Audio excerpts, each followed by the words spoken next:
in a games room under the sea. Me, Ben Rosenthal, and here we are together again at Hack the Dino and our gaming cast. I haven't done this in a while. This is the gaming cast brought to you by Hack the Dino. I am the underwater merchant, Ben Rosenthal, and I'm joined here on the past, present, and future of video games, news, previews, and discussions by my lovely co-hosts. Some co-hosts I have not seen in a long time. It's been many years. At least 2 weeks.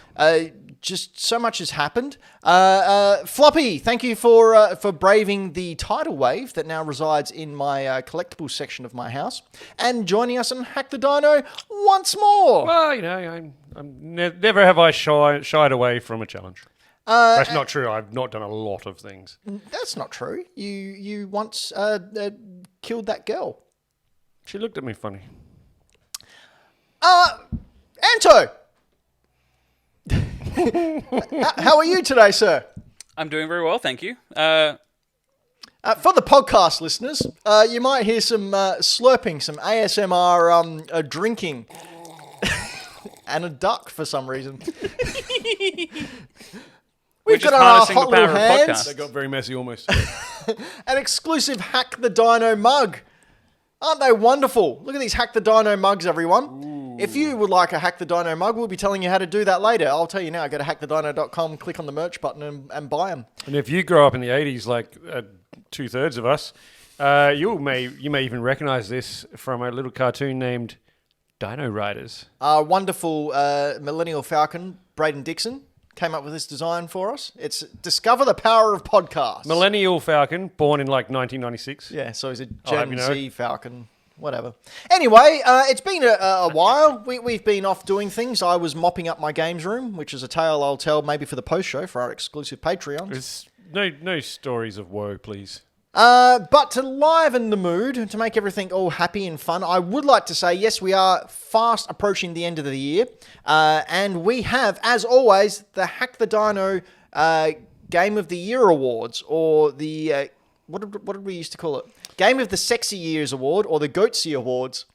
That's right. If you'd like to vote in the GOTY Awards, head on over to hackthedino.com. Click on the 2022 Game Award button right at the top of the screen. The survey takes about a minute and a half to complete. You can vote in such categories such as Best Graphics, At Least You Tried, Best Dino Host or Contributor, and of course the Game of the Year. And I've got to tell you, it is very, very, very close. Really? Very close with some of the... I think Game of the Year is tied between 2 or 3 titles. So head on over there now, hackthedino.com, fill out the survey, do it while you're watching this, do it while you're listening to this, unless you're driving, in which case, go faster and do it. Make life interesting.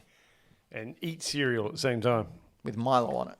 What? That is... No. Yeah. So we were having a conversation before about how Anto has led a deprived childhood, and apparently A, doesn't have Milo in the UK... And B, lived in the UK. B, lived in the UK.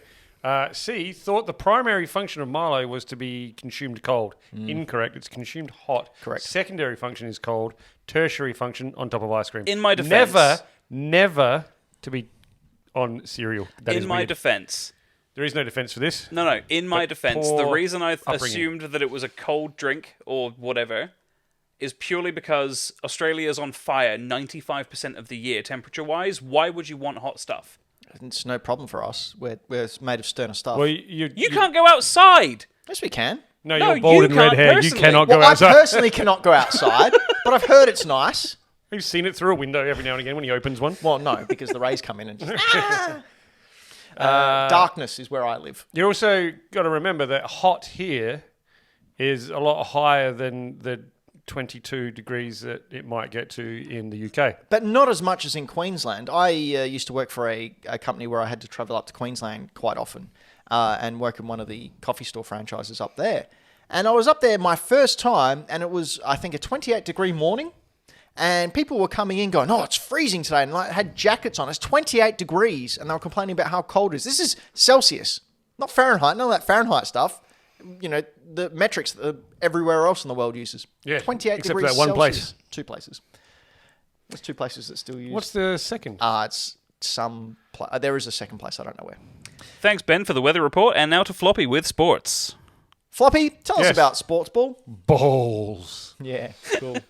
No, Floppy? I like sports. Do you? What sports do you like? Oh, I like basketball more than anything. But I tell you what, but usually if there is a good game happening, I can watch it. Yeah. Except unless it's cricket or Australian rules football, because both of those, boring. I once had an argument with someone who is a very sports-endowed person. Sports-endowed? It starts in...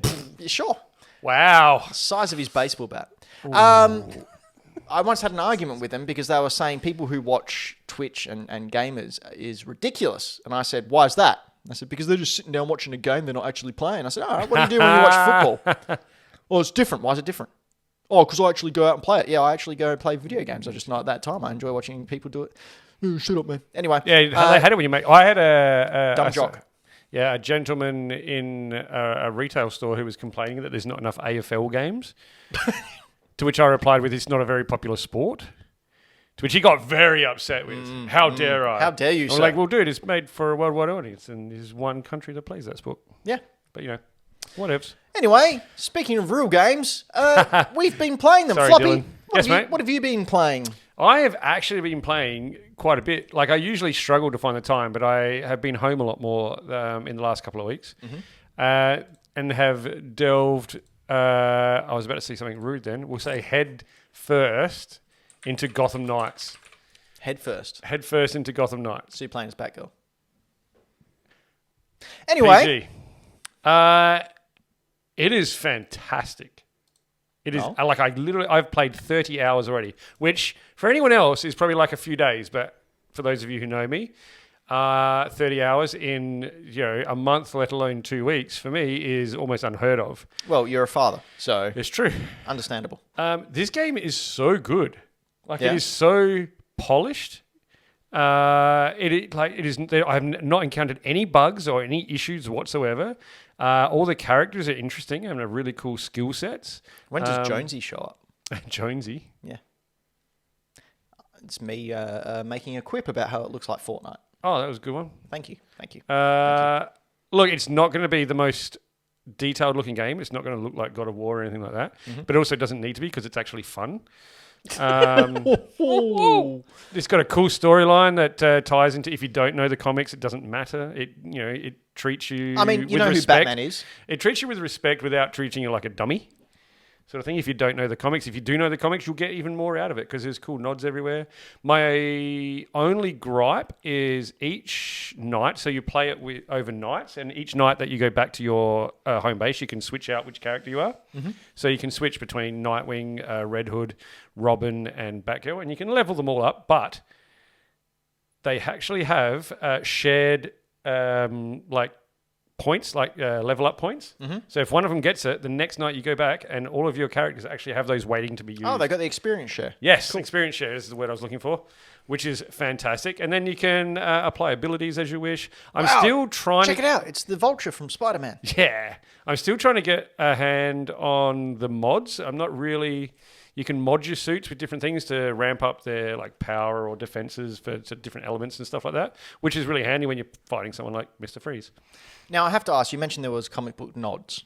Yes. Of course, we're watching Nightwing on the screen right now, good old Dick Grayson. Yes. Does he have his most important asset intact? What?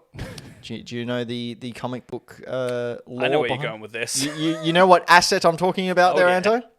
I don't know. Can we be a little more blunt? So Dick Grayson. Yes. Have a look up for Dick Grayson comic book covers. Dick Grayson is well known in comics to have the best butt. Oh, he is a great button. The yes. best butt in comics belongs to good old Nightwing. I didn't know that. Lots of different suits that you can get from different comic runs and things like that. Yeah, which is right. very cool. So, for example, Tom Taylor's Nightwing run and his not Batman run, just his Nightwing run. He got Gail Simone who's another Australian, to do all the covers. Yep. And they purposely made every single cover him like a cupcake cover, so him bending over and getting something, That's or great. him doing a side pose with That's his great. bubble butt sticking out. It was great.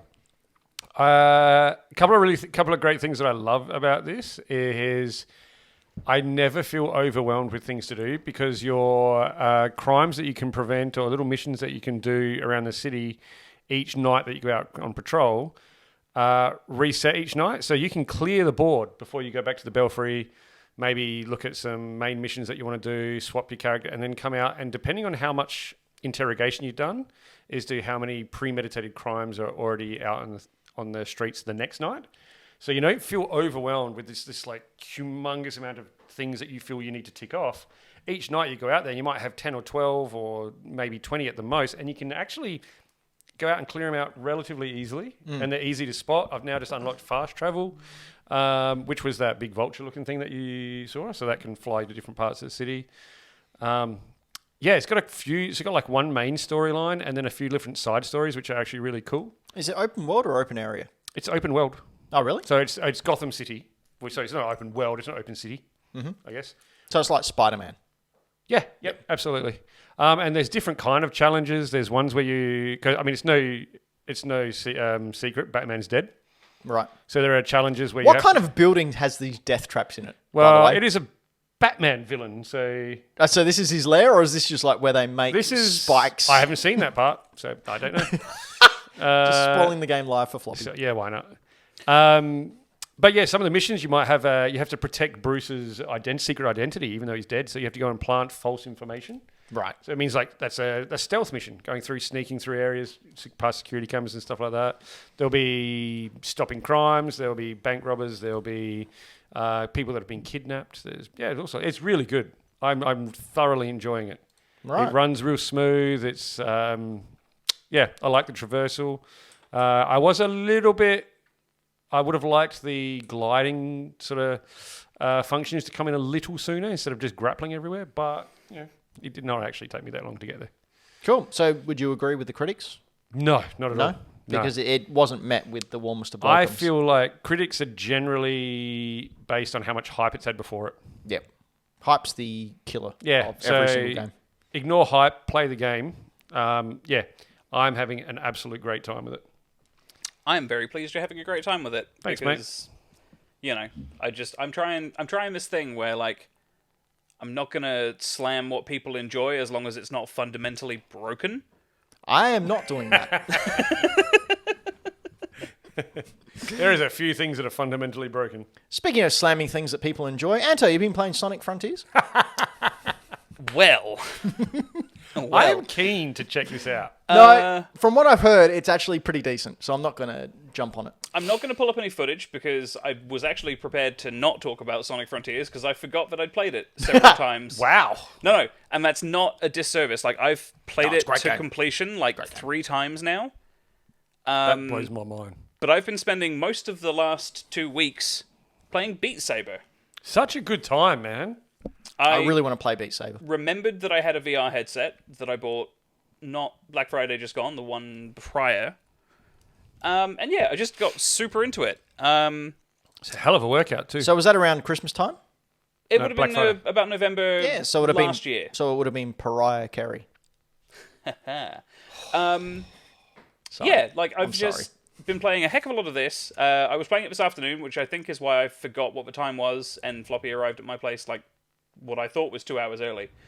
It's like half an hour early. I according to my Apple Watch, I burned like nearly 900 calories. That's in crazy. The hour and a half that I was playing, and kilojoules are what's measured here most of the time, I think. But caloric content that you should consume as an adult male is like 3,000 calories. So the fact that I almost dropped 1,000 in a few hours is pretty nuts. Yeah, it's good stuff. Good workout. You're moving around. You're moving your body. It's a good time. My light's just gone. Oh, that's good. Oh, well. Creepy. But yeah, no, I've been playing a lot of this. Sonic Frontiers, all I can say is that as a fan, I had an absolute blast with it. That's really dark. It was pretty much perfect. It nailed everything that I wanted from the game as an expansion of the Sonic universe. Graphically, it looks as good as it can when it also has to work on the Switch. And just, it nails everything I wanted from it as a video game. And I'm just going to shut up or I'll talk about it for the rest of my life. Cool. Yeah. All right. Well, while you try and get your light back on. What have you been playing? What have I been playing? Well, funny you should ask. Is it? I feel like it's the reason we're here. Yeah, okay, so it's not funny. Thanks for... Anyway, I've been playing Pokemon Scarlet. Yeah. Look, we all know about the crap. We'll get into the crap a bit later on. Yes, it runs at about 10 frames a second in the background. Yes, the pop-up's pretty awful. It chugs. Like, all the things you've heard, it's all true. Still, having said that, it is a fun as hell game. I've heard that from everyone that has played it. Anyone who knows me knows I also don't get a lot of time to game. My sort of bread and butter is games where you can jump in 15, 20 minutes and then go. Fortnite. Yeah, exactly. But this game I have been absolutely slaughtering. I've already rolled credits on it. I'm in the post-game now. Slaughtering. I've put about 42 hours into it so far. Wow. I've defeated the Elite Four and all the 3 separate quests. I've got a couple of notes here that I'll just go on about. But firstly, the game loop and the replayability in this game is fantastic. Yeah. So it is truly open world. It's not like Arceus where you go to an area and that area is open world. It's you see a mountain, you can go to that mountain. You so is Breath of the Wild sort of open? Breath of the Wild. So it is open world. And they said, you can do anything in any order. Go for it. But don't. No, so Breath of the Wild, yeah, you can be on the tutorial, which is the Great Plateau, and then go straight to Ganon. Yeah. However, with... don't. well, people have done it. With Pokemon, however, it's... you can do that because in Breath of the Wild, there's no different level for the baddies. Like, you get different degree of baddies, but they don't level up. Whereas Pokemon, you might be on level 20, and if you go to an area that's far away... level 70? Yeah, well, they go up to like 50, 60 and become very, very hard to defeat. Not a great time there. They do other things as well, like they try and force you to go into an area. So I was in one spot, and I didn't want to do one of the Team Star missions. Le Champ. I didn't want to do one of the Team Star missions. So I went to try and go around, and it was on a cliff face, and they had like a barrier there. So it didn't want me to go into this next area. But with my Koraidon, I was able to run up and just jump and then do a like mid-air turn, and I just jumped around it and just went into the main area and got high-level Pokemon. So did you say, what was the team what? Team Star. So is this like the Team Rocket? Yeah, it's the team. Yeah, so they said, there's 3 exclusive storylines that you can go through, and you can do them in any order. You can, but you really can't. And it's pretty much the same 3 storylines that have been in every Pokemon game ever. So Afronix in the live chat has said, what starter did you choose? I chose my little fire alligator, the little fire crocodile. He's a good boy. He's dumb as 2 rocks clanging together in the ocean breeze. Wasn't there a water crocodile at one point? Yeah, in the second one. Yep. What was that? That was Totodile. Yeah, right. And this one is Calcolor or something like that. It means hot. So with the shinies, which is what a lot of people play, want to play for Pokemon. They appear in the overworld. Mm-hmm. However, unlike Arceus, the shinies when they popped up went bring and they sparkled, and you could hear it. And so you knew straight away. So you knew there was a shiny on the area. You'd hear it, and you'd go, all right, where is it? And you'd look around.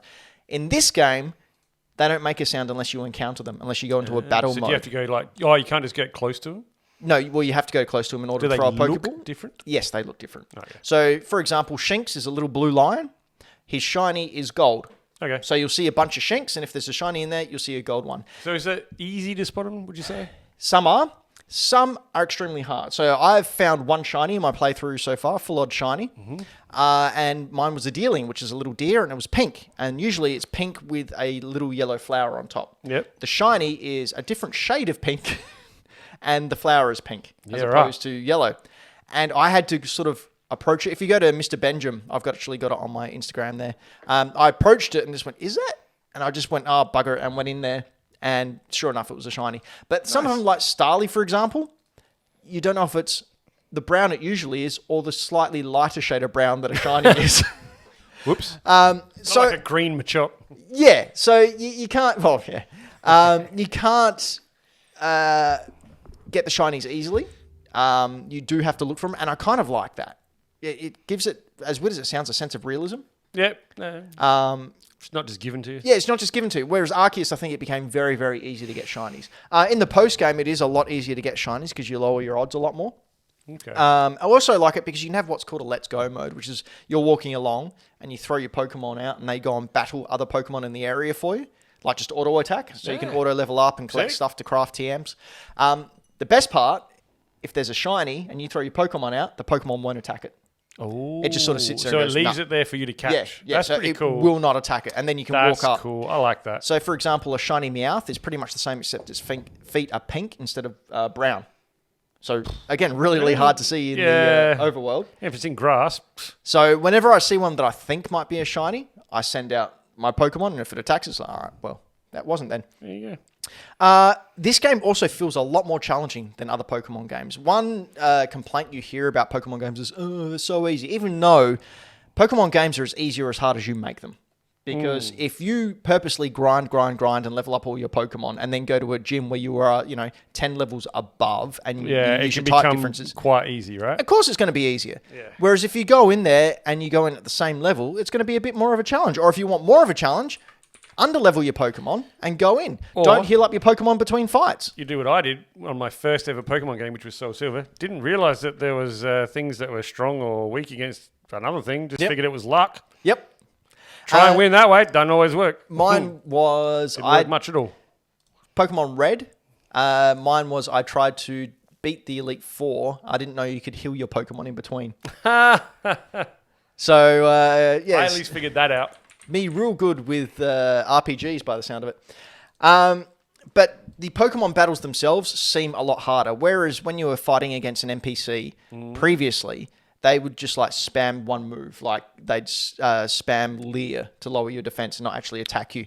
Whereas now the NPCs take into account your Pokemon, the weaknesses that it has and the weaknesses that may be on their team, and they'll use a corresponding moveset in order to try and defeat you. Okay. So it's really cool. It has stepped up the difficulty level. By the time I got to the Elite Four, my Pokemon were way over-leveled because I spent my time shining hunting. Yeah. So yeah, totally over-leveled and just wiped out the Elite Four pretty easily. Nice. The new Pokemon are great. The designs are really, really cool. Really enjoy the new designs. If you haven't seen them, Tentacle. Have you heard of Tentacle? Yeah, it looked like a jellyfish. Yes. Yeah. So they've got one called a Toadicle, which is basically a tentacle, but it's on land, and it's the same Pokemon. Yeah. Just walking on its tentacles. It's freaking awesome. Weird. It's amazing. Great stuff. All right, so bad things. Frame rate, graphical issues are bad. But you have to remember, even the very first Pokemon game, Pokemon Green in Japan, had issues. The copies we got over here of Red and Blue were actually blue. Blue was a secondary release. So over in Japan, they had Green and Red come out as the first two. They were glitchy.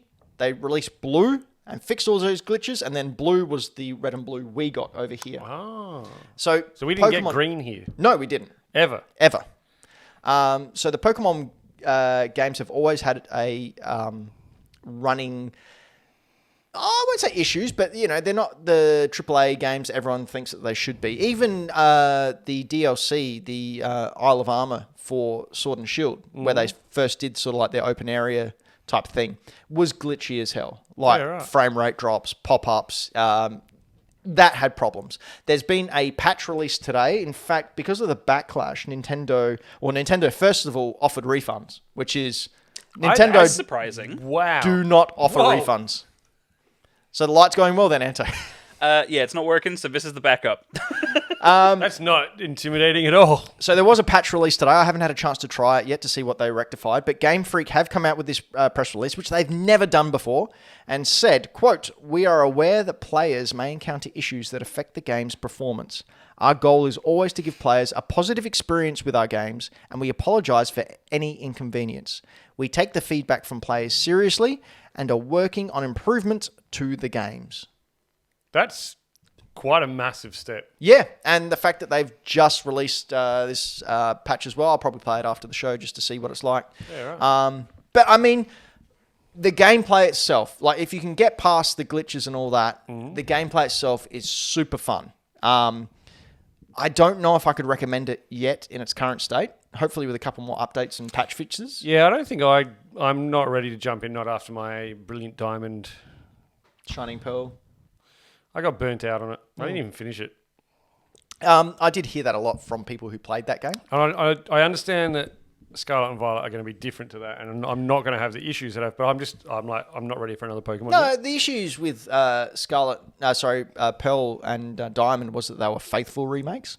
Yeah, so they're older. Yeah, so style. we're used to sort of like in 2008. Yeah, like had to pad out the game with grinding. Yeah, exactly. But yeah, it's fun enough. I'm enjoying it. I'm having a good time. I'm glad I got it. I'll keep playing it, and I'll probably keep. Did you get the Shining jewel pack? I did. Right up there. Oh yes, I can see it.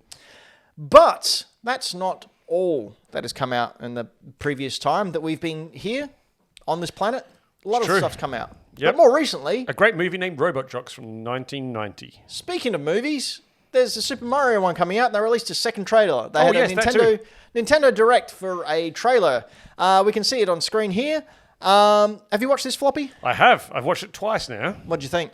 It has made me want to buy a ticket right now. Yeah, same, huh? It looks so much freaking fun. I was watching this... sitting there, just watching this trailer and seeing all the characters interact with each other, and I'm sitting there thinking, you know what? I'm prob's going to cry in this. Because it's my childhood... Like, it was my very first game was Super Mario Brothers. Yes. Like, I've literally been playing this game my entire life. I like that it's quite obviously been made to suit a wider audience, but also has... what I would assume a lot of stuff in there for the diehard fans. Yep. Now, I am also aware that it is a much-loved franchise, therefore there will be diehard fans that will not like it. And we'll have already decided they didn't like it before they'd seen anything. Of course, that's the way humans are. I have a controversial opinion. Oh, yeah? Well, I think it'll probably be a controversial opinion. I love Mario's voice, and it has made me realise I can't believe I put up with listening to that high-pitched annoying voice for so long. Yeah, so lots of people are going, no, Charles Martinet should be the voice. I could not handle listening to that honestly for an hour and a half. Yeah, no. I was talking to Anto about it beforehand, and he made a very good point, is that in the games, you don't hear him have conversations. No. He will say a one-liner here or there. Yeah. And like, that's funny, and it's entertaining, and it's cute. Can you imagine holding a conversation with someone like that? I'd want to hurt them or murder them in less than a minute. Yep, agreed. No, I think... Charlie Day is Luigi? Yeah, great. Perfect. The Chris Pratt aside, I think they made the right choice getting someone just to play Mario straight. Yeah. Whether it's Chris Pratt was the best idea... What's wrong with Chris Pratt? The guy's great. He's also a religious zealot and homophobe, but, you know. I mean, no, but... I mean, he's religious, yes. Lots of people that are religious that aren't homophobes. Exactly, so you could have chosen someone else, but I understand why they didn't. It's marketing. Jack Black, however, perfect. The lady who plays Princess Peach, perfect. Luigi... Anto has an opinion on that one. I do have an opinion on that one. Just quickly, Seth Rogen as Donkey Kong, also perfect. Which is why he's getting his own movie. Anyway. So...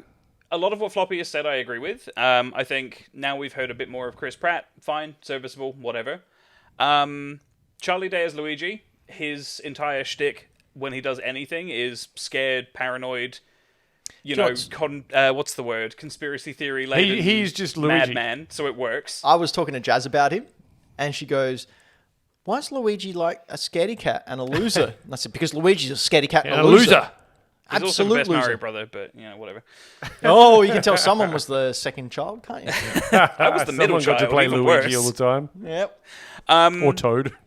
I think, is it Anna Taylor-Joy, the voice of Peach? Sure. If it's not that name, I apologize. I'm not as learned as I should be about the cast of the Mario movie. Coda and I were talking about it, and Floppy disagrees.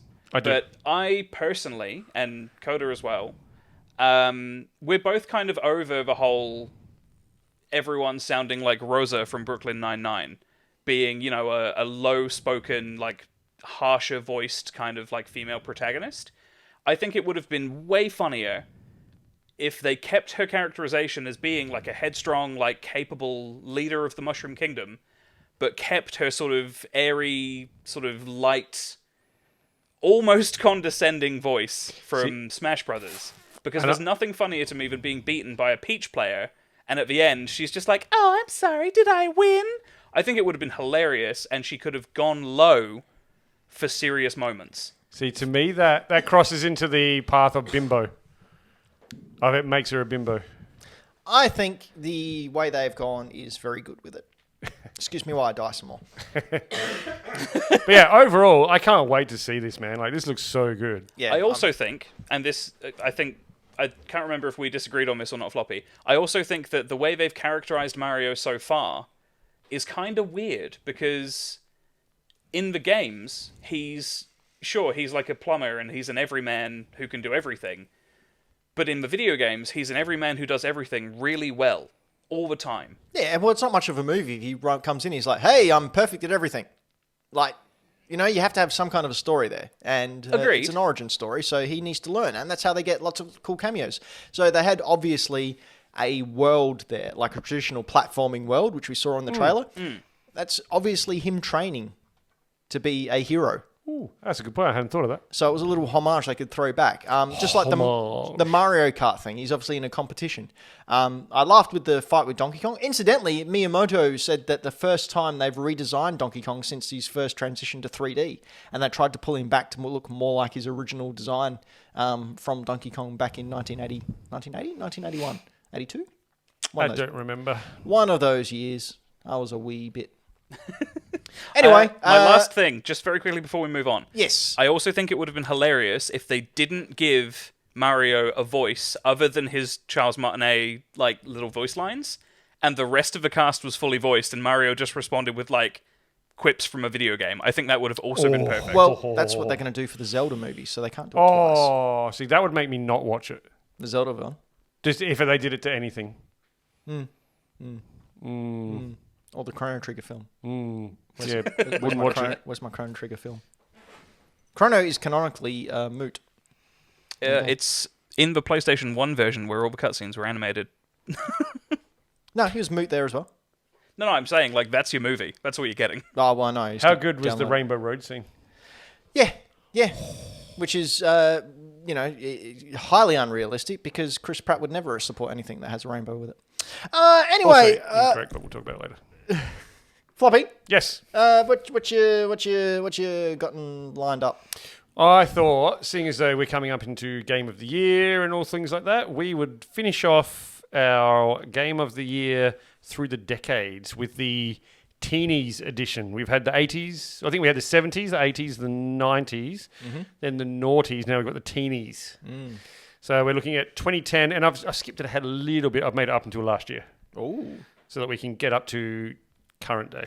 So the teens and the creeps who visit schoolies. Yes, who are actually out of high school but still come back because, creeps.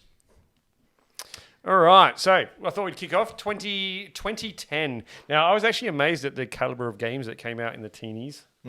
Having said that, I shouldn't be amazed. They're all Game of the Year. Yeah, exactly. So you'd assume that they would be of high caliber. But in 2010, on the PS3 and 360, came Red Dead Redemption. Oh, I never heard of it. Never heard of it? We do have a video for it. Oh, really? Yes. Oh, I'm just pulling it up now. So obviously, it's one of Rockstar's most popular games of all times, and a spiritual successor to... Is it a spiritual successor, or is it actually a sequel? To Red Dead Revolver, because I haven't actually played it, even though I would like to. Fairly certain it's a spiritual successor. It's not directly linked story-wise. Yeah, right. I didn't know if old mate Marston was in it as well. No, I don't think so, because Marston appears in Red Dead Redemption 2. That's because that's a prequel to this. Yeah, fair, cool. But anyway, we all know what this game has done and what it has. Everyone who's anyone in video games has either... Oh, my word, it's an automobile. has either extra, automobile comes. Or at least known its impact in the genre and in the gaming industry. Excellent storytelling. I think it's called the Deadeye mechanic, where you could slow time down and aim and then do the quick 6-shooter thing, which was really, really cool. A fantastic twist ending if you haven't played it to the ending. I have. You have? Mm-hmm. I dare say, like, it's 12 years old. Yeah. We probably should. No, spoiler alert if you haven't finished Red Dead. Spoiler alert for a 12-year-old game, everyone. You die at the end. Yep. No matter what happens, no matter how you play the character, because it does have that sort of the moral meter. You can play it as like a real hardened sort of criminal, or you can be a nicer guy, still doing bad things, but a nice guy doing bad things. At the end of it, you are confronted, and doesn't matter what you do, doesn't matter how much of your Deadeye stuff you get off, you die. Mm-hmm. There's a whole lot of people shooting at you. Yep. And it's got like the whole Butch Cassidy Sundance thing going on at the end, go out in a blaze of glory. And then you've got the Bon Jovi. Nice little epilogue. Yes. Which is also cool. Great game. Well worthy of Game of the Year, I would say. Yep, agreed. 2011, I can't say I've played it because I spent so much time watching a friend play it that I got so sick of it. I've played it a little bit, but I've more watched the awesome mods. Yeah. So we are, of course, talking about 2011's Elder Scrolls V Skyrim. It's one of the most popular video games of all time. It's released literally on everything. Bethesda have released it on every console since, pretty much, and have even... What was that, Ant? You said joked about it playing on a fridge? Yeah, Bethesda themselves Alexa. and Todd Howard even joke about bringing it to like your smart fridge and your smart home devices and stuff. You can play it on Alexa. You can? As an RPG. You go, hey, Alexa, play Skyrim. Yeah. And it'll be like an RPG. Alexa it's probably one of the most voice is just like, you're awake. Sorry, what? Alexa in her voice is just like, you're finally awake. Yeah. That's this scene here. Yes, I get it. I was going to say, it's probably also one of the most memed games ever. Surely. Mm-hmm. Anto, you're probably our resident expert on memes. I wouldn't say I'm a resident expert, but... well, out of the three of us. I think saying it's one of the more sort of memed games ever is accurate. I remember for at least 2 years after this game launched, you couldn't look at a YouTube video without a Fusrodar reference being made or just something Dragonborn being brought up. Yeah. It was nuts. But yeah. And it's now been... So it's actually... You can actually buy it now on PS3, 360, PS4, Xbox One, Switch, PC, Stadia? Did they do the thing? Yeah, but Stadia isn't around anymore. No, but they had it, didn't they? Yeah. Yeah. Next to every platform that was ever available, the Switch had motion controls, which was different. I didn't play it enough with the motion controls to see if it was good. But yeah, there isn't a person in gaming alive that doesn't know what Skyrim is. So I would also say, would you say worthy of 2011's Game of the Year? Absolutely. Just in for your opinion? Yeah, the cultural impact it has, and the impact on RPGs as a whole. I think it brought role-playing games like this into the mainstream. Because everyone's played it. Ushered in D&D role-playing games. Yeah, absolutely. It also brought in heaps cool mods. Who can forget the Thomas the Tank Engine mod? Oh, that was terrifying. Or the Macho Man Randy Savage mod? I didn't ever see that one. The Macho Man Randy Savage mod for the Dragons is my favorite thing of all time. So it's the opening scene where like you're about to get your head chopped off when a dragon attacks. Yeah. But you hear ooh in the background. Ooh in the background. And then when it comes down, it's the dragon. But it's got Macho Man Randy Savage's hat and his hair. And it just goes, ooh, yeah. That's amazing. It's fantastic. That is amazing.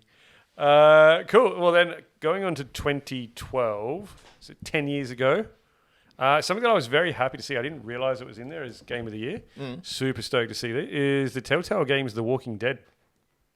That was Game of the Year? Yeah. Jeez. Now, I heard it was a good game. I will reiterate that there is many Games of the Year awards given. And I went through and found different Game of the Year awards that have been awarded to different games, picked the ones I think were cooler. Exactly. There's not one... There's no definitive. Although we are getting into the years when there were the Game Awards, which is usually the most popular one. That's generally, follow. yeah. It's what people follow the most. In fact, I think only... Did you do 2018 in here? Yes. Of course I did. Yep. 2017? Oh, sorry. Yeah, we'll get to it. 2017. Yep. We'll talk about it. But The Walking Dead. So this one really ushered in the genre of choice and consequence and narrative-driven games. There have, of course, been ones before it, but nothing really hit like the massive heights that The Walking Dead one is. Of course, it was also at the height of The Walking Dead TV series before it went on for 8 seasons too long. But it was great. It was well told. You actually, it was well written. Like you really felt for these characters. If you have an ounce of empathy, just really hit you. No, you'd probably be lost on it. But yeah, it really got you. It really got you in hit you where you live a lot of the times. And of course, then Telltale went on and did, they did a Back to the Future one, which was more comedic. They did a Game of Thrones. They've done the Batman ones, which were fantastic because you actually had to be a detective.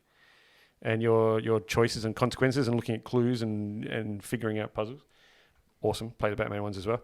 But yeah, Walking Dead Game of the Year For 2012. 2012. What was 2013's Game of the Year? 2013. Big one. Big old game. If I told you 2013, would you have guessed this? I knew it was in there somewhere, but I wouldn't have guessed this. You wouldn't have guessed the year? No. Because this was, so 2013 is the year that PS4 and Xbox One were launched. Oh. In North America. Right. Yep, North America and Japan. North American got it launched. And so just before they launched, Last of Us came out on the PS3 and just blew everything away. Mm-hmm. The story, I think, was the main thing that gripped people, especially this opening scene. Oh, and the opening if you scene. know, you know. And if not, I'm not going to spoil it. Well, you know what? No, it's a Well, they 10-year-old game. No, they've also got a TV show coming out. I don't want to... Although if you're watching or listening Correct. to this show, you've probably played this game. You probably know the opening scene. But it is such an instrumental moment in gaming and will be replicated in the TV show. I don't think we should. No, Just okay, personally. fair call. Yeah, I'll wear it. This is such a big twist, and it's such a big thing that, yeah, if you've somehow managed to not know, it's I'm one thing that skipping you ahead want to just experience. because. Yeah, no, good call. So it was one of the most influential games of the 7th generation. It was praised for its storytelling, graphics, sound, character development, gameplay, like everything. Everything tied about together it. brilliantly. Yeah. Almost immediately got a remaster on the PS4 just to take advantage of the power of the PS4. And then about 8 years later, got one of the most redundant remakes ever. Is it redundant though? Oh, 100%. Have you played the new one? No, I haven't. But the side by side, I've seen like You played the PS4 one, right? Yeah, It's fantastic. yeah. Like it was a redundant. Like yes, it looks good. It's complete. Didn't need to be done. But that's another story altogether. This game is fantastic. It took you places that you didn't think you were going to go. With story, I think the story was written like a novel. Like it wasn't secondary to action. No, the action was a direct consequence of the choices made by the main character. Yeah, correct. There is that one bit in the middle where your character control swaps over, which is a little bit unrealistic. And when I was playing that, I went, "Yeah, It takes come you out on, a little bit." guys." Yeah, but they pulled it back pretty Yeah, cool. they did. The atmosphere in this thing was fantastic though. Like the anxiety you feel trying to hide from clickers and stuff. It was It's not just your typical zombie game. It is. No. It's more of a character piece than a zombie game, and just superbly well written. Druckmann did a fantastic thing, and the best part is that Druckmann, who was sort of like the head for this and Last of Us Part 2, is also very involved in the TV show. In fact, I think he's one of the writers of it. Oh, that's good to hear. So we got I'm old pretty mate, keen to see that Pedro Pascal. Yeah. Joel. one of the sexiest men alive, Pedro Pascal. Who's playing Ellie? The young queen from Game of Thrones. Never. There was could not tell you. a girl. It was the. Did you see all the Game of Thrones? Oh, I saw about a season. Oh, okay. So there was this young girl queen who inherited her kingdom after her mother was killed by one of the characters. And she was just an ass kicker. She was like this. All right. She did not get like telling old guys where to go. Was her name Maisie something? Is that the No. Okay. No. This was a I different know one. her. But yeah, no, really good casting. One thing I'll say is, shit, I had it in my head just then. Yeah. Yeah, now it's gone. Oh well. It is what it is. Don't worry about it. We'll get back to that, I guess, at some point. Anto, But did yeah. you play this game? I famously, Everyone heard about it. Infamously, rather. Intimately. Dylan's just pointed out the actor in question is Liana Mormont. That's the one. Thank you, Dylan. Thank you, Dylan. I haven't played much of The Last of Us. I, shock horror opinion, don't like it. That's all right. You like what you like. It's weird. Like I'm kind of done with stories that focus on a gruff white man who is emotionally hardened and then gets softer because of the involvement of another character. See, if you played it to the end, that would change your opinion. But I'm also done with games that force me to craft bullshit all the time. Okay, yeah, that's fair. No, that's totally fair. 100% on board there. Can we stop crafting in games, please? It's boring, it doesn't add realism, and it's just frustrating. Continue. Yep, no, fair. Sorry, quick correction. The actor's name is Bella Ramsey. Liana Mormont was the character. Correct. Wouldn't have been able to tell you either of those, but thank you. Cheers, Dylan. All right, 2014. I'm actually going to throw it over to Anto in a second because I don't think you or I have actually played this. Hell no. We'll know of it. A lot of people know it. So 2014. So first year into next gen. Last gen now, but next gen at time. PS4 and Xbox One, we had Dragon Age Inquisition. So BioWare's Fantasy Extravaganza took the first ever Game Awards year. So there we go. This is the first year of the Game Awards. Took it by storm. Anto, talk. So I am going to throw, not to anybody else, I've borrowed Coda's experience playing this game, my girlfriend.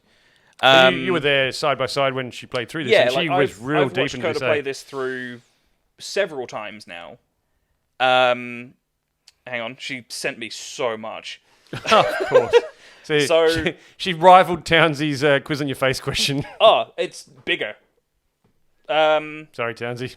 Effectively, I'm going to try and summarize because there's a lot of text here. If anyone's familiar with Mass Effect, yes. This is the third part of a series where your choices, decisions, character relations, all of that stuff bleeds over from one game to the next. The variations in character class, you can play as a warrior, thief, or mage, which impacts the story and other stuff. So every time you play, you can make decisions and choices with your character and what they do that affect the world at large. So even though the overall ending is the same, everything that happens from point A to B is totally different. Yeah. The RPG sort of like fantasy world building is huge. Like the lore diving you can do in universe and in the game just by looking at flavor text for items and characters is nuts. Like there's novels written about stuff from just in the game by passionate fans. See, that's unreal in itself when it's taken on its own sort of entity and become so much more than just the thing that it was. Very much that. Like it's a big franchise, and it's typical of BioWare to make this huge universe that people just get absorbed by. There's literally too much here for me to talk about, but effectively Coda has said the different playstyles, the RPG world building, flavor text, the relationships that you can create with your player characters, the way that your main character in each game, you have the option of like emotionally softening your party members or making them like emotionally hardened so they make more ruthless choices, and it affects their abilities and their personal storylines. It's just involved, beautiful, like it looks fantastic. Coda's been playing it again on PS5 recently, and it has pushed it higher than I thought it could go visually. It's just a wonderful experience, and like I need to play it myself, but Nice. Everything I've seen Coda play of it is just wonderful. Game of the year. Game of the year for 2014. For very good reasons. 2015 is another one that's, highly regarded as one of the most influential games of that generation. It's getting DLC now. Has had DLC. Oh, it's getting more. It's getting and more. It's getting the first of its name. It's getting a remake, an open world remake. Yeah, There's actually a next gen or current gen upgrade for this game coming out very soon as well. So we should tell people what the game is. We should. Nah, don't. Anyway, 2016 is... So The Witcher 3 Wild Hunt, which in itself, when it first came out, well, we'll also say another one of the most influential games in open world RPG fantasy setting. It took its leading man and made him a sex symbol without becoming creepy. Well, in my opinion, I think. Do you know how they did that? How so? Big muscles. And butts. Lots of butts. Made you want to travel to the land just to play Gwent, a card game within the game.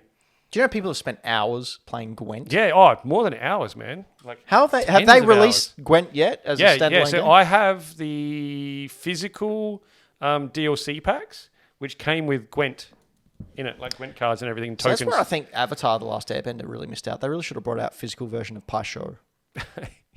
You could do way more with stuff like that. But so anyway, speaking of DLC content, this thing was like 300-hour game if you wanted to completion it anyway. Ugh. And then every DLC pack that came out was like another 60 hours if you wanted to really go hard on them. Like they just made so much content for it. So if you wanted to be in that, that world, you could live in that world for so long. I'm just encouraging Anto to go to the bathtub scene. To the bathtub scene? Go to the bathtub scene. I'm not going to because there is Booba. But just get him sitting in the bathtub and then skip. Yeah. It'll be fine. We want to see the sexy happen? Witcher. There it is. There you are, everyone. Hey, there he is. Look at his Whoa! weird feet. Way! Didn't know there were eagles in this game. Eagle. Look at that. Look at that. Wax. What Look a at that. sexy, creepy man. He's got crabs. Now it's creepy. now we can stop. That's hackthedino.com so you can see the video footage on all Please do. podcast apps. But yeah, there's no putting down The Witcher. Like, it was so influential that when it's hit, like, obviously written by come from some books. Was Polish books, I think. It was a Polish book series initially. Yes. Yeah. Now a TV series that was starring Henry Cavill has gone somewhere else with someone else now. Yeah, that won't last. Yeah, it's the less attractive, least Liam successful Hemsworth. Liam Hemsworth? Yeah. Yeah. For reasons. I do know that Henry Cavill is really deeply infatuated and obsessed with the game. So I assume they were taking creative differences or things, and he didn't dig that. But anyway, that's neither here nor there. It was Game of the Year for 2015. The map is huge as well. I remember when this came out, they were going on about how it was like 2.5 times bigger than Red Dead, and that was something at its... that was something impressive at its time. All right, 2016. I might shoot you over to Anto as well for this one. Very quickly. Because Overwatch came out. And I don't play multiplayer online games, but, Blizzard's hero shooter multiplayer gave us a very Shorts roster. were amazing. Oh, yeah, they're the cool characters that had all their little backstories. Yeah. I liked Hanzo.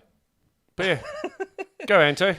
There's not really a huge amount I can talk to as far as lore is concerned. I played a fair amount of this with friends, maybe back in 2017, 2018, I think it was. So I didn't play it at launch. Yep. I got into it when it was cheap to get into. But it got real popular real quick. It got very popular very quickly, and it's because of how Blizzard treat their characters and their backstory and all that sort of stuff. Because not so much their the characters employees. are really well fleshed out. Unfortunately, there is the downside of Overwatch being very adult content friendly. There's a lot of that. Really? That's an oxymoron. Because the character designs are, in a lot of cases... Titillating? Definitely designed by men. Do they cater to both... Do they cater to everyone, though? I would argue no, because you don't have, bouncing male booties and swinging dongs like you do with various parts of a female anatomy. Wow. Which is my opinion. Like, if you're going to sexualize one... You sexualize both. Yeah, you should do both equally. Absolutely. And equally as We just saw the bathtub scene, people. Come on. But ultimately, none of that takes away from the fact that the game is a fun, multiplayer, team-based shooter that is very fast-paced, but also allows for a lot of variety and different gameplay styles based on the unique nature of each hero. And Excellent. too bad you can't play this game anymore because all the servers are down and Overwatch 2 is now reigning supreme. 2017. There we go. 2017, we have a game that no one gives a rat's butt about, so we'll just skip it. Okay, fine. Oh, sorry, Legend of Zelda Breath of the Wild. Yeah, Go, we'll Ben. just skip one of my favourite games of all time. Go, Ben. You're just Go. mad because it Let him off beat the leash. Horizon. Hang on, let's take turns. Let's take a ticket. Let's give people space to talk. Yes. Anto, what were you rambling about? Floppy's just mad because it beat out Horizon. Oh, well, yeah, that's true. Poor Horizon.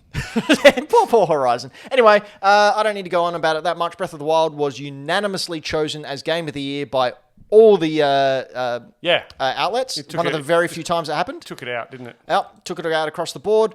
Beautiful game. Complete open world. Go anywhere. I do like the climb anything. Climb anything. Climb anywhere. Do anything. Do anyone.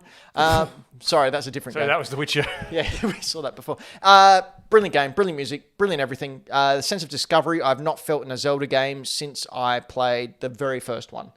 Which basically, I still argue this is a remake of the first Zelda, just in a third-person perspective, as opposed to the top-down isometric type games.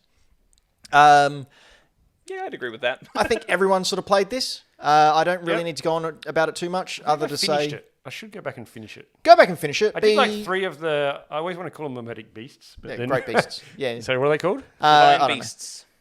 Ultra Beasts. No, that's Pokemon. Anyway, the final battle is a bit of a letdown, but whatever. Most games such are. a beautiful game. Yeah. I can't wait for the second one. It's going to come out soon. Tansy said they're called Zords. My partner hates this game because I play it so much. I literally put 300 hours into this game. Wow. Just exploring, and I still didn't see everything. You could do that in The Witcher. Yeah. Anyway, top game. 2018.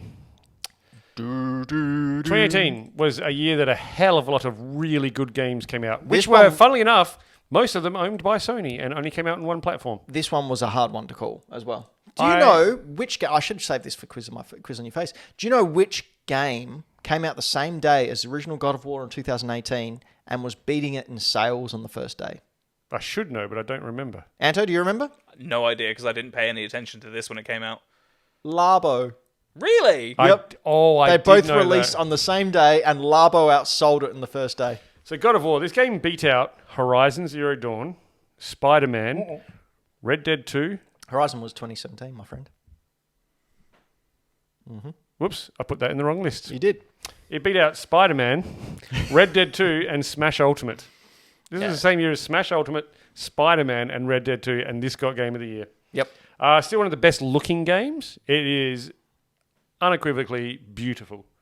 Like, it is so good. And an attention to detail, like the little no camera cutscene, which no one seemed to notice at first until someone noticed. The camera never cuts. It just is one continuously long shot, even between cutscenes and everything, which is amazing. It was very story-based as well, which is what I love about it, because, it seems to be my flavour, heavily character-based narrative tales. But what I also liked was the clever way it was written and the way that they incorporated that into the game. I did have another point. Oh, yeah, the other point I wanted to make was previous God of War, I hated the original God of War games. Really? I called him Frat Boy Kratos. He was a young... Frat boy. He was. He was That a frat boy. He was all about the simple pleasures in life. Whereas this game, he's old man dad Kratos. He's got his big old beard. He's got that muscly old gym builder dad bod who's just gone real thick. That is not a dad bod, I can promise you. He's a thick boy. As being a proud owner of a dad bod, Instead of doesn't look like that. lean and ripped like frat boy and young 20-year-olds are. He's bodybuilder. This is old chunky Kratos who's got no time to mess around but could still rip your face off.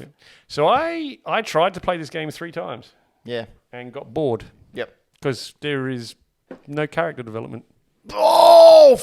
No, you heard it here. No. He starts out as grumpy old man who doesn't like his kid and progresses to grumpy old man who How doesn't can like you say his kid that a if little you haven't less. finished the game?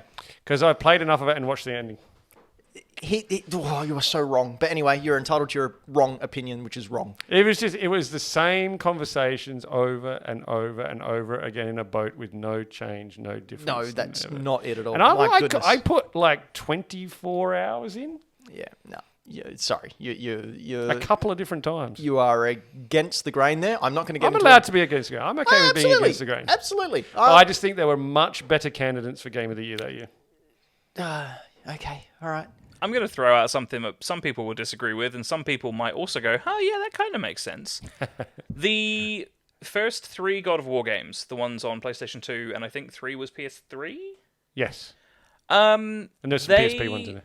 As far as games go, I think God of War 1, 2, and 3 are more similar, gameplay style-wise, to games like Ratchet and Clank than most people have realised. Yeah. Huh. Yeah, no, I'd see that. No, I've never really thought about it. Are like sort of semi-linear, platform-based level combat games, like Ratchet and Clank, Jak and Daxter, etc. And I think that's what made them interesting. To me, everything Floppy has described about this game, I agree with.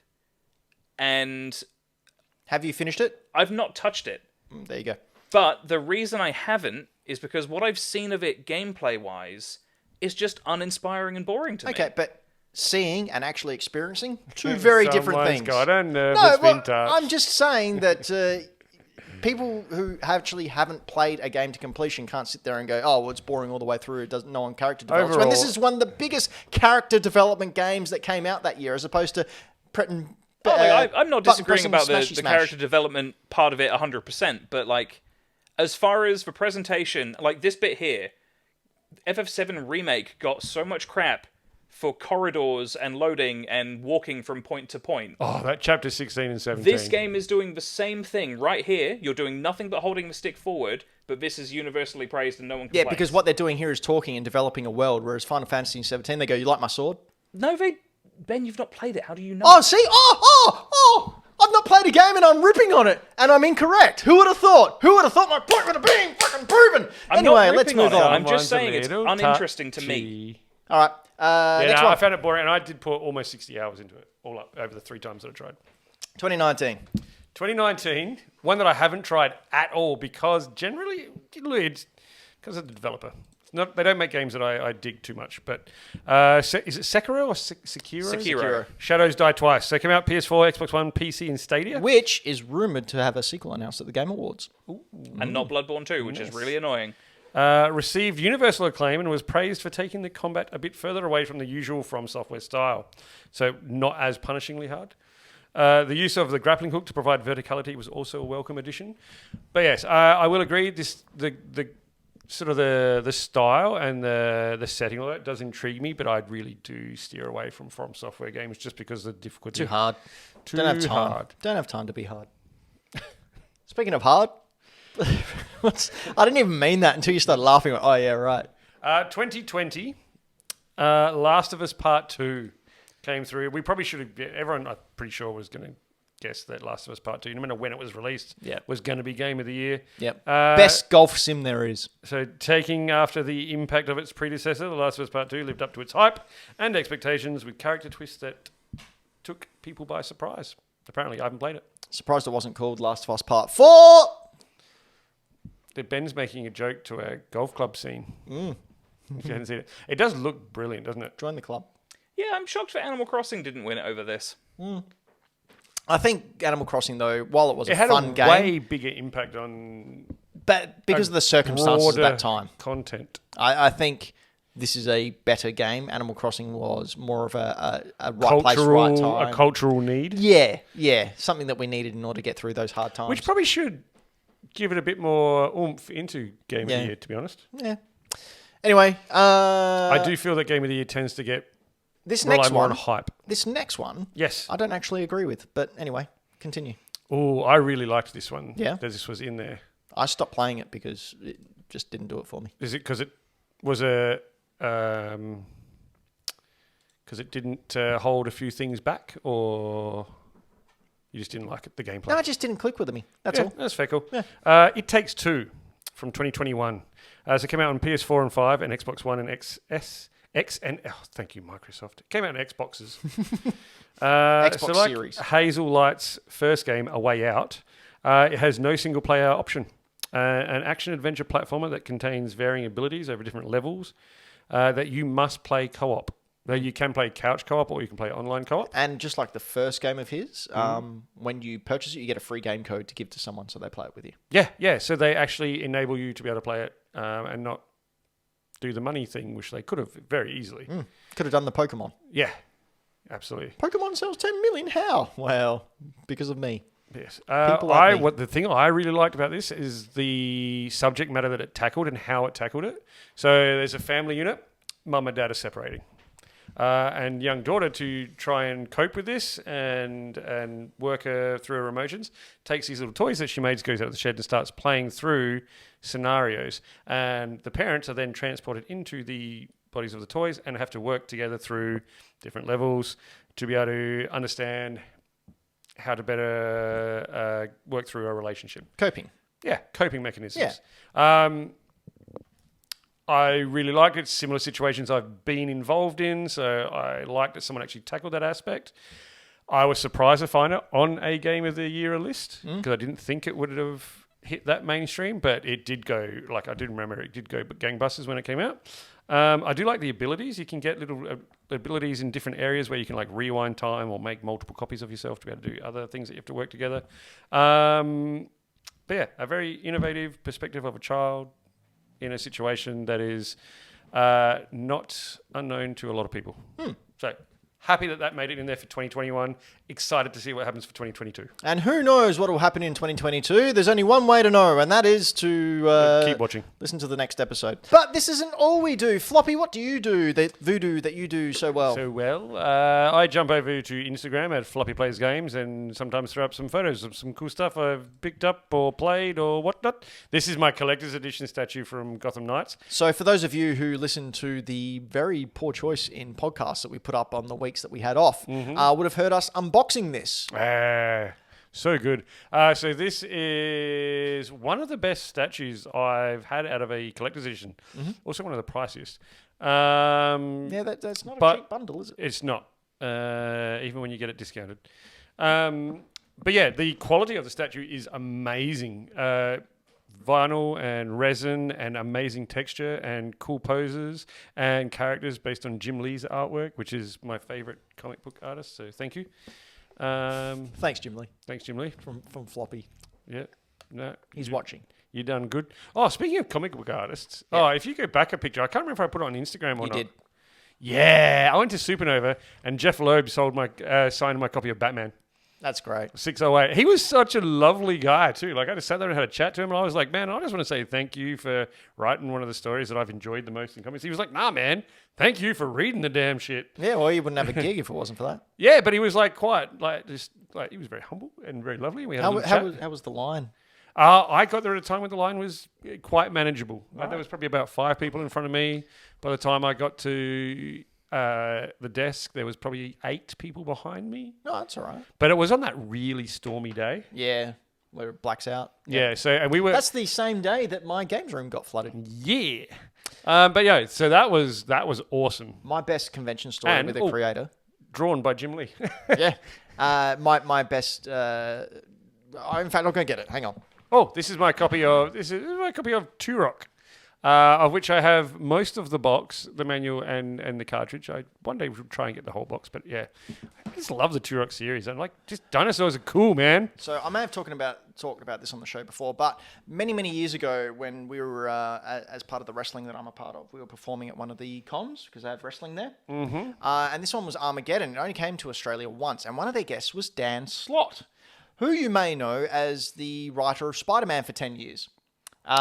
Exceptionally good writer. I really love and appreciate his writing and all his work. He's one of my literary heroes. Yes. Anyway, I went up to them and I said hello and just started talking. I had in my hands the very first issue of Spider-Man that he wrote, and it was cool because it was the first issue he did. It came out with a blank cover, so just completely white, the title, and then completely blank. So I took that up with him and I just said on a whim, "Oh, look, I know you're a writer and you don't draw, but because there was no one around, I just said, any chance you could just scribble a Spidey on there or something?" He goes, "I'll do one better." I can't see it. And he drew Spider Pig on there for me. I can't see. There you go. Can't see. It's hanging up on my wall in my games room. No, I've seen. I didn't know what you were showing. I can't see it on there. So it's just Spider Pig there going, "These aren't spider lines, cool. I stink," and it's signed by Dan Slott. So that's so good. That's one of my favourite things that I have in my room. Anyway, Andrew, what do you do? Take it out so we can read it. I do stuff on Instagram every now and again. I haven't in a long while. Do you have It's been. I think when did this go up? Price tag on there? When did I put this up? This was 5 weeks ago. Wow. Not to get too real and bring my mood down, but I've been dealing with some mental stuff the last couple of months. And I haven't really had the desire or drive to do anything outside of this. Very cool. But let me 2 seconds. I'm just going to Discord some stuff. Uh-oh. Anyone who may remember our excursion to the Toy Fair back in October, yes, will remember that I bought. I know where you're going. Some figurines. Mm-hmm. Some Final Fantasy VII Advent Children figurines, which were very hard to find, and I got them for very cheap because one of them was broken, and I think the other person didn't know what they were selling. It's well established they didn't know what they were selling. That's the same person I helped price all his Super Nintendo and video games because he was going to sell an $800 game for $50. I think I may have pointed these out to Floppy when he was at my place a few days ago. Yeah, I've seen him. I found 2 figurines from the same set as what I got from a Toy Fair, boxed, unopened, for $25 for both. Holy smokes! Where did you find that? Facebook Marketplace. Wow! Well done. I'm gonna, just very quickly, open up the assets page. Okay. Assets. Pow! So that's Aerith. That's the one I got from a Toy Fair for $10. Cloud, same set. Again, I think $10, $15. Really not too expensive. One of the Shadow Beasts from Advent Children. I didn't get Red 13. Someone had already bought that one, Afronix. I got Bahamut Sin, which is the big beastie that Cloud fights in the movie. And these are the boxed Reno and Yuffie figurines that I got, which I took pictures of hastily before I left today. So how much are they worth to your knowledge? When I looked them up after I got them home, Yuffie's harder to find for some reason. She was going for anywhere from 80 to 160. And Reno was going for about 80 to 130, 140. I like Reno. Having just played through Final Fantasy VII Remake Part 1, I have a soft spot for Reno. Look, I'm a big fan of him. Like, the way he throws fireballs and does those uppercuts. Like, Are you talking about Ryu? Yeah. Reno. Yeah. Yeah, the state. Sweet. Reno, 9/11. Anyway, that's a good pickup. But yeah, that's what I do. I found those. I haven't put them on Instagram because I'm lazy. And again, aforementioned stuff. Cool. Yeah. I also buy stuff. I've bought some stuff, not a whole heap of stuff lately. You bought a lot of comics. I did. I had the opportunity to get the first Secret War, which is, of course, the very first appearance of Spider-Man's black costume. Because he's now. I read it a long time ago. Yep. His costume got destroyed, and he got that from a machine in the Secret Wars on an alien planet, right? Correct. Yes. And he thought it was just a costume. Turns he out thought he could mind control it. Yeah. Which you kind of can, but because it's an actual whole alien. Yep, correct. Anyway, so that comic's worth about $300. And I got that amongst many other ones, including the the first cameo appearance of Venom and the second appearance of Venom. Both of those comics go for about $150 each. And the entire Secret Wars run, some other ones as well. I had a bunch of those comics as a kid. Did you? Yeah. I need to find number 12. Number 12 wasn't included, but I got all the other ones. What else have I got there? Anything of interest? You've picked up some great stuff the last few weeks. Really? What else have I got there? The Logitech keyboard for Wii? Oh, that's right. I got that for $5. Like, that's crazy. Yeah, that was $5. I already had a Japanese one, which I got for $5 without it. Didn't you see that at some point in the last few years? Last year or so, and hang a bit of shit on it thinking it was a repo or something? No, so that was the Japanese one I got, because it was called Logicool, but it was friend of the show, Verity. He said, no, Logitech is called Logicool over in Japan. That's right. That's why I know. That's why it's This is an actual Australian one. It's still got the JB Hi-Fi sticker on it. It's Wii branded. It's a Wii controller. I really want the GameCube one, but that's really, really cool. It's a cool little peripheral. It's really insane to me that you spent $5 on this, and the JB Hi-Fi sticker had it retailing for $90. And then, if you go to the next picture, I picked up these cool little pens for like $1 each. There's a Wii pen and there's a DS, and the DS pen is actually really big. It's like this big. It does look massive. It's a massive pen. It's a good time. But these are like stuff just given out by reps and shit, yeah? Yeah, and I just bought them for like $1. This one was to promote the DSi XL, which also came with a giant stylus, right? Yep. Yeah. And then I think I also got River City Girls CD. That's cool. That was the soundtrack that came with the limited run game. And I also got a DS, I think. Yeah, that was... What? I was messaging Game Boy Dad, friend of the show, and he goes, what did you get? And it was the DS, it was that CD, and it was the pens and the keyboard. And I said, I paid $47 for all this. And he goes, what? The DS says $50 alone. I said, you got to know how to haggle, my friend. I don't think there's anything else on there that I got recently. If you scroll down a bit, Anto. No, it's just random.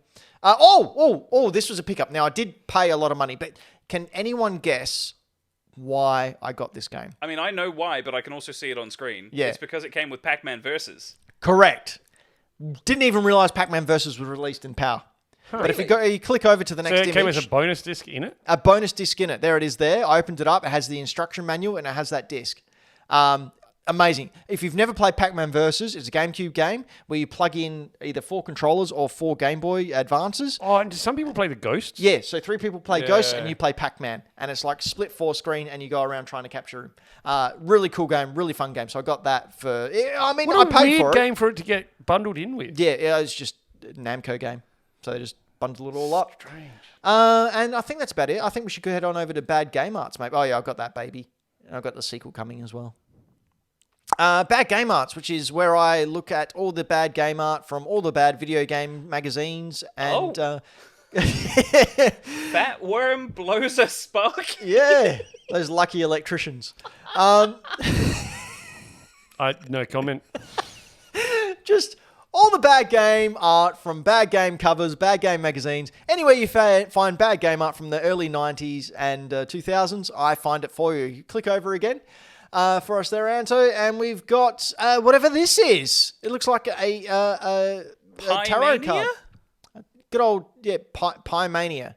So, whatever that is. What is it, an adventure quest? That's 3.14... Whatever. Something or other.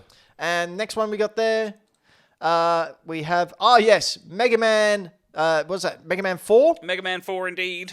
So what's he doing to his dog there? He's Mega Man forcing himself onto Rush. He's showing you his Mega Man 4 skin. And old mate behind him is about to turn it into a road train. So, because he's a robot, he's very good at being a double adapter. Male and female ports. Hey? Oh, dear. Going across to the next one. Do you reckon they'll port it? They'll do. Oh, Robotron. This was the most uninventive cover of a game I've ever seen. Robotron. 2084. Just a robot. Nice abs. Weird hand. Strange face. Strange lack of any kind of If you saw graphics. that on the shelf, would you go, oh yeah, that's a game I want to play? The whole No. idea of having like these really cool video game cases is to get people to That play looks it. like the cover of an old operating system. Michael Towns in the chat has just said the artist drew a huge robo-dong and they had to cover it. And I This think thing it's- behind me on the green screen makes me look at my shadow. and lastly, I think, Anto, if we go over the last one. Oh, yes. This is why you should never have your game characters not have pants on. This is why your games room got flooded. That's Is that yeah, that's toe jam? not a toe jam. I'm looking at the big front area. Oh, yeah, that's a vagina. Electronic Arts. Oh my gosh. So head on over to Bad Game Arts on Oh, can I Instagram. also, it's also done by Bullfrog. Bad Game Arts on Instagram, where We've, all the bad. we've missed this goal. Oh, Willow. Yeah, who could forget that? I love Willow. Willow's a great movie. You know, see the sequel? Have you ever read the book? No. Yep. I've watched the first 2 episodes of the miniseries. It's great. Do they look like that? A little bit. Anyway, Bad Game Arts on Instagram. You can, of course, head on over to hackthedino.com and find all of our contact and Instagram details there. Or, while you're there, you can simply click on the Game of the Year awards right up the top there and fill out. It takes a minute and a half to fill out all your choices for Game of the Year. We will be going into that next episode. So that is the 16th of December. You have until to go to hackthedino.com, press the Vote Now button on the 2022 Video Game Awards. This will pop up, and you simply have to click your option that you think is the most game with the most graphics, Game of the Year, Best Dino Host. Put in whatever you like. It's all a fun time. Everything is very, very close at the moment, so if you could all go and do that now so we can have a clear, defined winner. Otherwise, I'll just make it up on the night. While you're there, please subscribe, share, tell friends, do all the stuff that you're supposed to do, and we will be your best friends. And part of best friends, they do this for everyone. Floppy, what do best friends do? Oh, sorry. Yep. Not my answer. For your best friend, you do a little dance. You make a little love. You pretty much get down tonight. No, we should have stopped it at you deep throating. You support us on Patreon is what you do. Oh, that too. Dear Patreon people, we keep Please. forgetting about you. I'm sorry, but thank you. Here's a list of people who we like. Floppy? You've got the list because my thing's gone dead. Yeah, that's right. Okay, so thank you to Ash Knight, thank you to Karen Knight, thank you to Dylan the Villain, Triple Indy, Mike Towns, and Game Boy Dad. Game Boy And Dad. If you would like to have your name forgotten after you give us grotesque amounts of money, Amounts of cash. that helps us buy cords that have got damaged in a flood, head on over to hackthedino.com, click the Patreon button, and you too can support us, and I can get taxed out of my wazoo. Good times for all. Seen his wazoo, and there's a lot of tax coming out of it. It's like that green guy with the... Kill it.